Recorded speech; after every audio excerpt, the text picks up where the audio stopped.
Don't do that. Welcome back. You know what, you guys? I'm gonna ask y'all a little favor. Greetings and welcome back once again. If you're new, subscribe. A comment. One of my viewers suggested that there's a possibility. Y'all know I don't like stuff behind me when I'm doing stuff. There's a possibility that my channel may be shadow banned. I don't know what for or why, but since they told me that, I have been looking at the subscribers, and it seems like it's suppressed.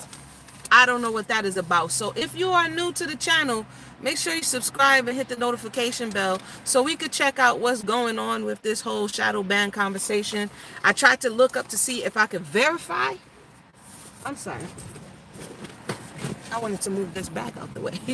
If I can verify that I'm shadow banned, but it does appear so because my subscribers and the referrals seem to be suppressed. Although we have quality content over here. You understand what I'm saying? But it's all good. So for those who just joined us, welcome. I just had to do that little public service announcement because I actually did take a look at it and it did look a little suspect. I'm not gonna lie. With that said, let's go ahead and jump in. I've been promising. I've been trying to wait on Sister Mayana to come through. But we definitely going to come back and do more commentary on this. But this is Sister Wives. Seeking Sister Wife, y'all. I watched season 1. I watched season 2 for my research purposes. And I'm here watching season 3, right? Okay, the little bag. Y'all see my... It's all shining in the background. I'm sorry, y'all. Bear with me. Y'all know how it is. Let's move it over. Okay, so... I had to write down their names because I tend to forget names. Where do we start? Have you guys watched it? That's all I have to say. So we have the Snowdens, the Winders, the Merrifields, the Clarks, the Joneses, and the Joneses, right? I'm going to save the Snowdens. That's what Dimitri and his wife, Ashley, I'm going to save them. Some of the things that I observed. Let's start with the Joneses. That's the one with the Scythian guy. So essentially, this guy, he was married, and they decided to incorporate another woman into their marriage. And the first wife, they have children, and she was all like, yes, I'm for it, I'm with it, let's do it. And the other woman comes on board, and they're living together in this very communal space. And then the woman says, I can't do this anymore. The first wife. And she can't. And 6 months later, she leaves. This is what the storyline is saying. She leaves the children. He's with the children. And then the other one leaves. So when the family broke apart, the second one wasn't necessarily interested in being in that space. So she also leaves. And then she started feeling sorry for him because now he's a single father. So he had one relationship. And then he added another. And then it all fell apart. Okay. And she felt sorry for him, so she started coming back, and he's a single father, and now she's back in the home, and they are looking for someone else to add. I just have all kind of questions with that situation, but I'm going to just leave it right there, because I just found some of those things to be telling. I made some comments, and, sometimes things can rub people the wrong way, but don't feel no way. There are some people who prefer to have someone else to share the load with. Okay, as we saw with the Joneses. Let's move on to the Clarks. The Clarks is another melanated couple where he met the woman. He was in a monogamous relationship. I can't remember for how long. And he's married. I think they have children. And later on, he incorporates this next woman that he met into the family. At first, the wife needed some convincing, according to him.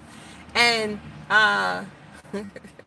she eventually accepts, and now she's liking this. What I found peculiar about their situation, and we have to wait for it to all unfold.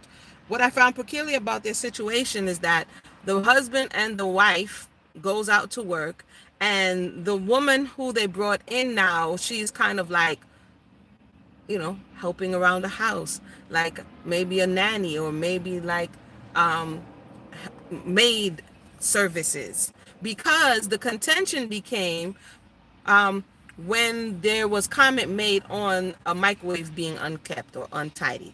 And that was the straw that broke the camel's back for this young woman, of which she storms out the house and she wants to be separated from them. I found that fascinating.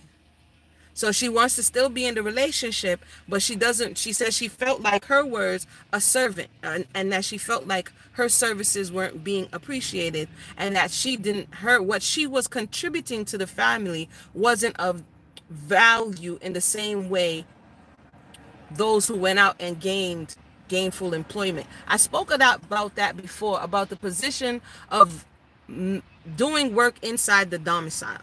When we work inside the house, that does not bring, unless you have a house business, a home-based business, it doesn't bring currency from outside, right? Because you're working inside of your home. So even though it's a full-on endeavor, it is not valued in the marketplace. So it's easy for people who go out and you can do the same thing in the marketplace that you do in the home and get more respect for doing it outside than you do inside. Right? So this is what this young lady's position was, and we're going to see, because as it goes on, she leaves out of the space because of the dynamic that's happening in there. Remember, we talked about complex relationship styles and how adding more people multiply. So this show is able to illustrate some of the talking points that I have that people may be like, there's one thing to talk in theory. I didn't make the show.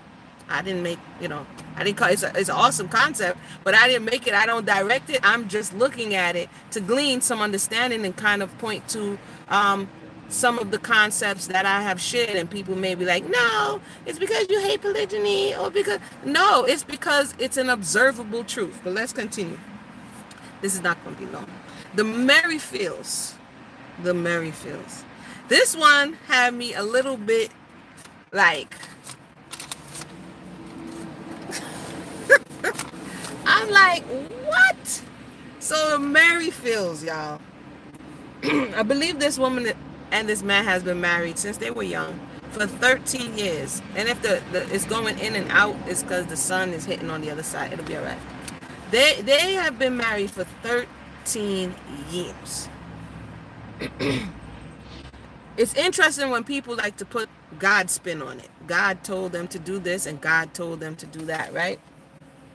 So the Merrifields, the guy, first of all, his energy is very, very low.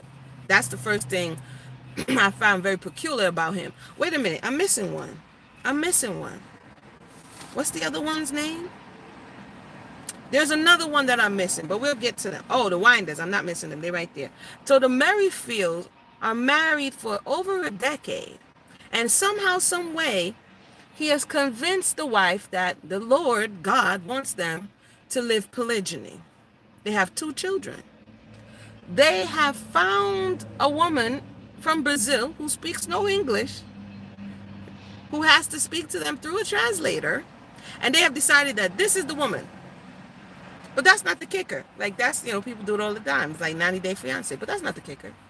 The kicker for me is this man said that they tried to bring the woman over through visitor visa and she got denied.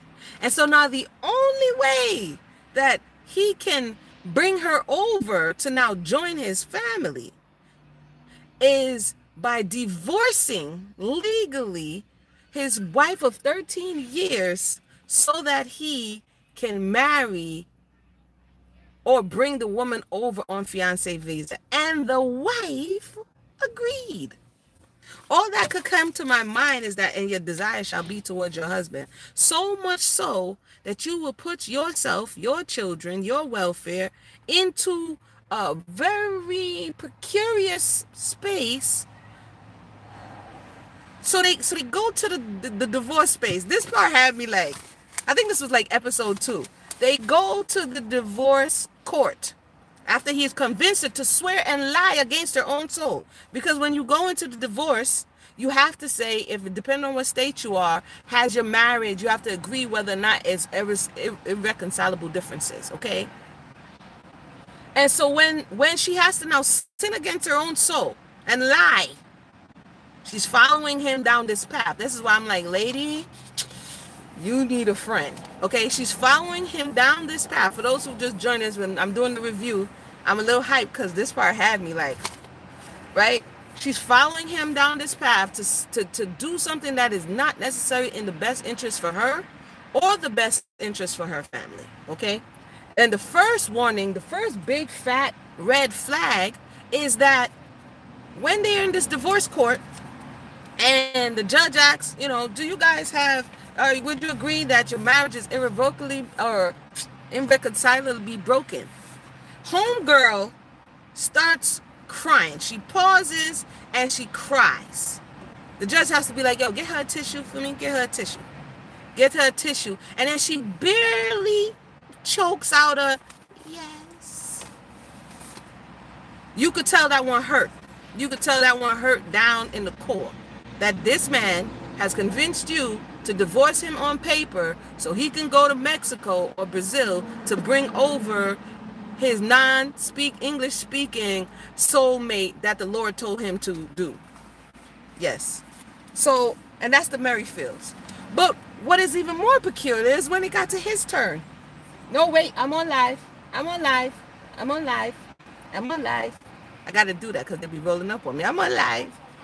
So what is more peculiar is that when it came to his turn, like I peep stuff like this. I be watching a millisecond. They was like, is your marriage irrevocably broken? Yep. I was like, wait a minute. Is it loud, y'all? I'm talking a little loud. My bad if I'm talking a little loud. The door's open. But yeah, he was like, yep. I was like, whoa. And then this unfeelingness, this lack of empathy was what it looked like. He was just like, oh yeah, I feel sorry that she cried. I'm like, what? Anyway, the friends tried to warn her. The family showed their concern. And it seems as though the wife has fostered this relationship with this woman from Brazil, and that she has convinced herself that this is going to be the best. I think she's just trying to hold on to the husband. That's my personal thought, but we're going to see as the season unfolds. I think she's just trying to hold on to the husband and her desires towards him, so she's willing to do whatever it takes to keep him. Essentially, in episode 3, because I'm doing all 3 episodes right now because I'm a little late, but in episode 3, they go to Mexico to meet up. They leave their children. I'm always asking in these shows, or maybe I'm just, where are your children? I'm always asking, like nobody. So anyway, they leave their children to go for 8 nights to meet up with the potential sister wife. And when reality hits her, of this woman, you know, like, hi, you know, and then she's all kissing all over dude, and she, you know, they're next door, they're gonna be doing the booty next door while the wife of 13 years is crying herself to sleep. That's probably what's gonna happen, but we're gonna see. So that one is questionable. I don't know how, and all she can say is that she has to trust that he won't, you know, giddy up down the road with the new girl and leave her and her children out in the cold, because now she has no claim to anything. Now it's just straight honor system. She has no claim to nothing because he can legally marry the new woman and she has no claim to anything. And we've seen people who have no claim to anything and they live butt booty out in the cold. The next people that is of question is the Winder family. For those who just joined us, we're going over this Seeking Sister Wife. It's off the chain with so many questions. The Winder family. He's another one who's saying God told him to live polygyny. Here's another interesting thing that I found in my studies. And I found it through the Mormons, but I think that concept goes across the board, even if people are not willing to say it.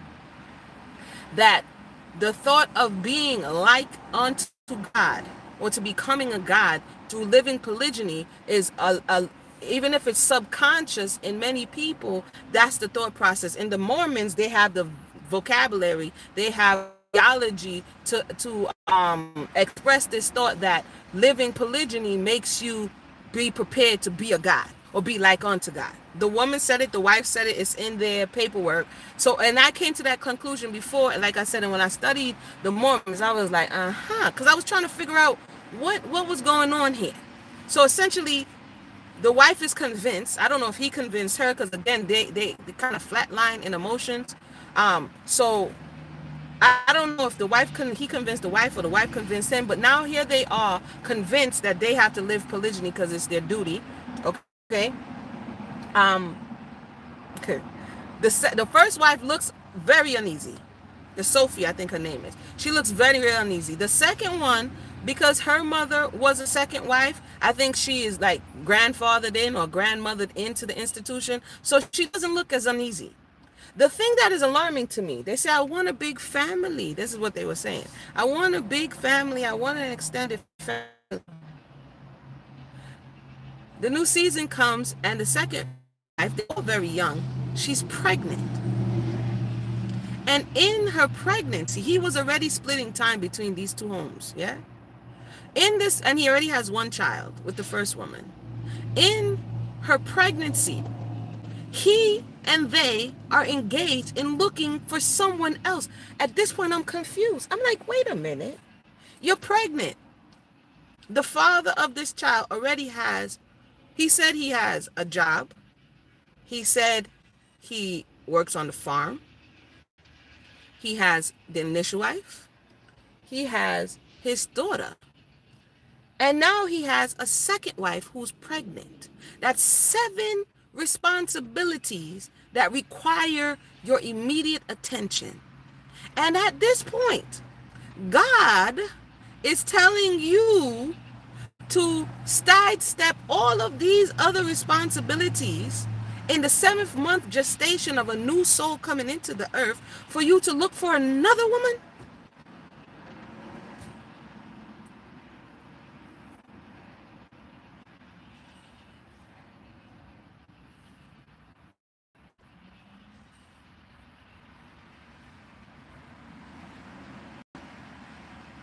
I had to pause.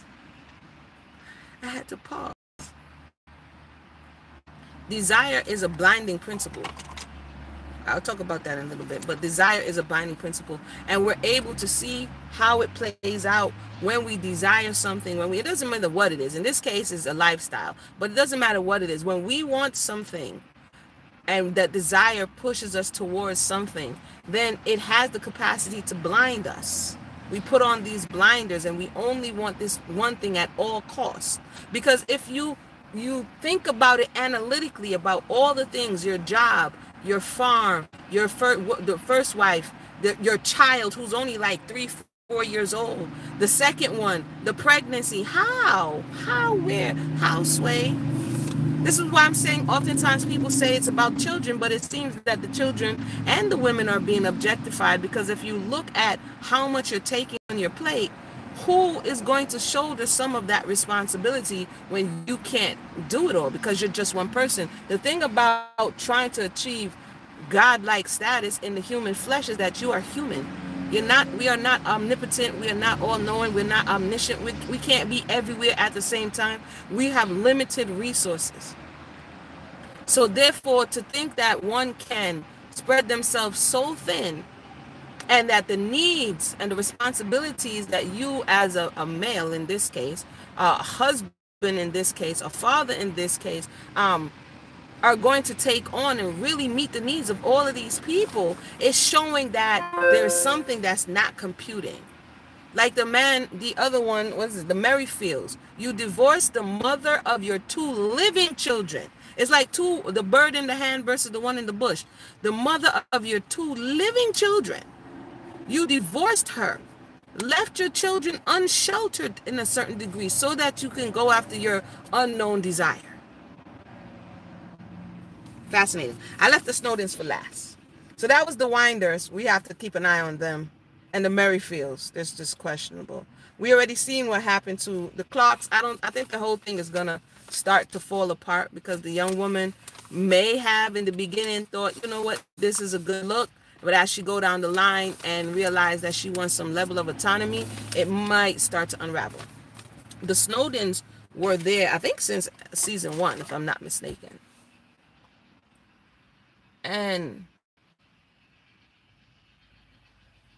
I find them fascinating because their story unwinds over time, right? That it appears that the wife, Ashley, who they're unofficially married, right? They didn't do official marriage. That came out later on. But it appears that she's like all on board. But the more I'm like, I think he stated in the beginning this is what he's about, and she bought into it, but it's become this laborious intensive, because they have pursued many women and it has fallen apart. They have young children. What concerns me in their case, just watching it, is the amount of energy that they're willing to put into trying to acquire these women while their children are still in these very formative years.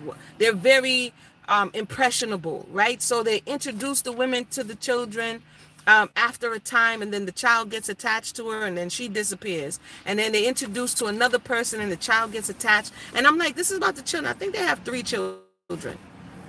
This is about the children, but the parents, both parents, not just one, both parents are so involved in pursuing people outside of the relationship that is just weird to me. I don't know, it's just weird. So then the last season, they seem a bit more humbled from the situation, because we did see last season they went through this whole thing, and then they got a woman who agreed, and she was down with everything, and she went through with everything. And if you have any questions or comments, I'm gonna wrap it up. I'm not gonna make this too long, but she went through with everything. I believe her name was Vanessa, and she goes through with everything, and then she did the same thing as the other. She decides, I can't do it. So they had a big unofficial wedding ceremony, and they gathered their family and friends. And this happens, people say it happens in monogamy, yes, but we're talking about the show Seeking Sister Wife, so we're gonna stay on track, right? So they wanted to prove to everybody that this can be doable. You know what I'm saying? This can be done. And so they, in front of the world, invite everybody to see this, and everybody seemed like they were on board, until they had to explain that months later, the woman, she decided this is not for me, and she came and collected her stuff and she left. And so here they are back in this season, still pursuing some girls and a boy. Was I on this whole time? Because I'm just seeing it say I'm live. I hope I was on this whole time and not talking to myself, but so that part is concerning for me. So now they're saying, you know what, we're gonna go after 2 this time. So now they look a little wary to me, especially Ashley, who would be wary after going through all of this. And so there's somebody to also watch and look out for as we try to examine in practice. And again, people are doing it for different reasons. Some are doing it for religious reasons. Some are doing it for cultural reasons. Some are doing it for personal reasons. But some of the theories that people may object to can be seen playing out in right before our faces. This is why I think that it's so, the series is very, what's the word I'm looking for here? Illustrative. It's able to illustrate some of the things that many people talk about, but we want to deny. You know what I mean? Whether or not the people should be in separate homes, whether they be in the same home, whether the man is the impetus behind it, whether the woman is just agreeing because she wants to keep her man, half a man or a piece of man is better than no man. Whether the man is the mostly one who has to emotionally and mentally adjust, or whether it's the women who have to do all of the adjustment to accommodate the space for the man. You know what I mean? All of these things, you can see the energy, you can see the shift, you can see when people can't take it anymore. And it's something to look out for those who may be interested, those who are proponents for it, those who like to propose this theory to everybody. This is what you should do because this is going to be the cure-all. Well, let's take a look. Let's take a look at what it looks like and how people have to make these level of adjustments to accommodate such a relationship strategy. So that's my thoughts on the first 3 episodes. I can make some predictions, but I'm watch and wait. You know, that whole divorce your wife so that you can bring another woman over to K1, nah. You should have seen when the dude, oh, let me just give y'all one more joke, because I'm sorry, it'd be funny to me, but I'm gonna leave on this. When old boy when the husband, when they got the hotel rooms, right, and they're in Mexico, and he's usually just like this, like no flat Affleck, just like he don't have no energy in the world. So when the wife went to go get the key to go the room next door, he was all slobbing down homegirl, right? So when the wife came, they went in the room, they was chopping it up with her for like all about 5 minutes, and the homeboy was like, oh yeah, we gotta go, yeah, we're gonna go ahead and go now. Right? And ready, and all of a sudden he has all of this energy and he's so exuberant, and he's like running off next door with the Brazilian, who now he's gonna be over there for like the next however long they're there, 8 days. So in this 8 days, I think this woman, the wife, is going to become undone a bit. This is when you're going to see, when the rubber meets the road kind of thing. So that's something for us to look out for. But with that said, any questions or comments? That's just my thoughts, my observation, my commentary on this. And yeah, you already know. I think it comes out on Monday nights or Sundays. I think it comes on Mondays. One of them. Whenever it comes out, I had to get Discovery Plus, especially for this thing here. So I'll let you guys know. Everybody, thank you for tuning in. And once again, for those who are just coming in at the end, like I said in the beginning, I got a bug in the ear. Somebody told me there's a possibility this channel might be shadow banned. I don't know what for. It may be for my Left Project content. Possibly, not sure. But so if you're new, subscribe. Hit the notification bell so I could determine, because right now it's just like it's at a standstill and it's not moving, right? And I know people are enjoying and sharing, but it's not moving. That's just weird. So if you haven't subscribed, like, subscribe, share, do all that stuff, and let's see what's going on. All right. So I will come back again, talk more about soulmates and talk more about relationships. If you haven't seen the ghosted video that I did yesterday, go ahead and check that out, and any other thing that you may find of use here at, what's the name of the channel today? I've changed it so many times, between Amuna Yisrael. I think Amuna Yisrael is on it right now, so we'll stick with that. All right, 1.